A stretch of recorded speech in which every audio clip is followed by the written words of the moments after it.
is down, what's left is right. Chasing stars and holding you. I can't see the end, but we'll see it through.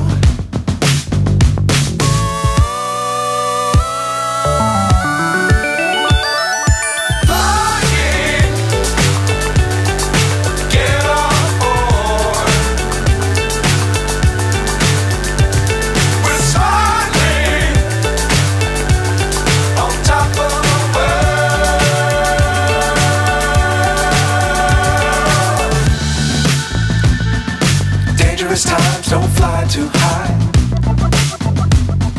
Be sure to keep the ground in sight. Fly forever if you keep it tight. Love the world, but keep the sky